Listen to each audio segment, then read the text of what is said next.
નમસ્કાર, હું છું પ્રિયા અને તમે જોઈ રહ્યા છો જનતા કી જાણકારી ન્યૂઝ।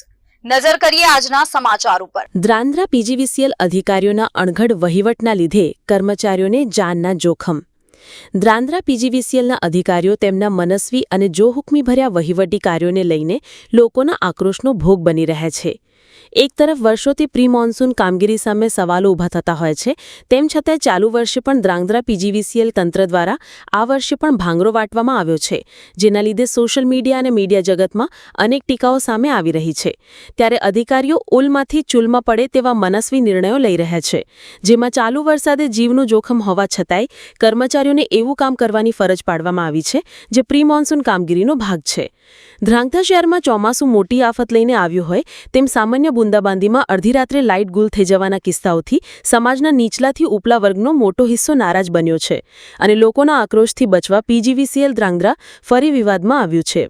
દ્રાંગધ્રા શહેરમાં વહેલી સવારથી વરસાદ વરસી રહ્યો છે, ત્યારે બીજી તરફ પીજીવીસીએલના અધિકારીઓએ નીચલા વર્ગના કર્મચારીઓને ઝાડી જાણખડની સફાઈ તેમજ મેન્ટેનન્સનું કામ સોંપ્યું હતું, જેના લીધે વરસતા વરસાદે જીવનું જોખમ હોવા છતાંય કર્મચારીઓ માટે ઉપર આભ અને નીચે ધરતી જેવો તાલ ઊભો થયો હતો।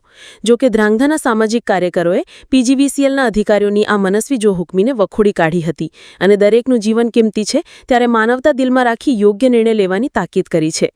રિપોર્ટ। જય હિન્દ ધ્રાંગધ્રા વાસીઓ, હું ગુલજાર વડાનિયા, સામાન્ય કાર્યકર્તા। આજરોજ એવું સાંભળવા મળ્યું કે છેલ્લા લગભગ આશરે 3 દિવસથી ધ્રાંગધ્રામાં જીબીના નાના મોટા ફોલ્ટ છે, પણ તંત્ર જાણે ઘેર નિંદ્રામાં સૂતું હોય। તો આજ સવારથી ધ્રાંગધ્રાની અંદર અતિ વરસાદ ચાલુ છે ને હાલે તે તમે જોઈ શકો છો વિડીયો મારફતે કે વરસાદ ચાલુ છે।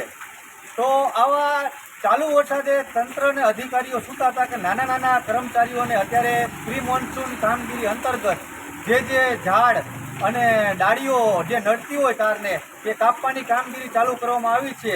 તો હું તંત્રને પૂછવા માગું છું કે આજ 3 દિવસથી આ ફોલ્ટ ચાલે છે, તો 2 દિવસથી ઉગાડો તો વરસાદ નહોતો, છતાં તે ક્યાં ખોવાઈ ગયા હતા? જે પણ કર્મચારીઓને નાના નાના બાળકો છે, પરિવાર છે, માતા પિતા છે, તેને પણ ઘણી બધી જવાબદારી છે। તે બચારા બોલી નથી શકતા, દબાઈને એને મજબૂરી વંશ કામ કરવું પડે છે।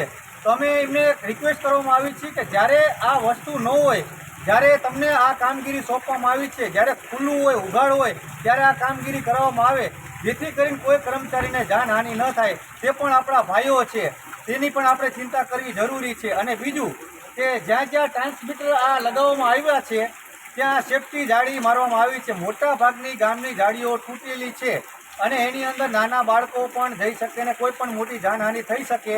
એ પહેલાં આજથી ઘણા વર્ષો પહેલાં દિલ્હી દરવાજે એક છોકરાનું મૃત્યુ થયું હતું। થોડા સમય પહેલાં 2 વર્ષ પહેલાં આશરે હળવદ રોડ ઉપર એક બાળકીનું મૃત્યુ થયું હતું ચોળાફળીની લારી પાસે।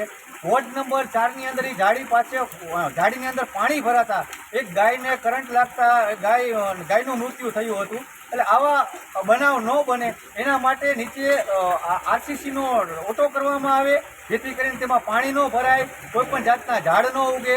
ચોમાસામાં સ્વાભાવિક છે કે પાણી ભરાય અને ઝાડ ઉગે લીલું હોય તો કોઈ પણને કરંટ લાગવાની શક્યતા વધારે હોય, અને ટ્રાન્સમીટર બાજુમાં હોય એટલે ત્યાં વીજળીની અવર જવર વધારે હોય એટલે મોટી જાનહાનિ થવાના શક્યતા વધારે રહે છે। તો તેની તંત્ર તકેદારી લે। જય હિન્દ।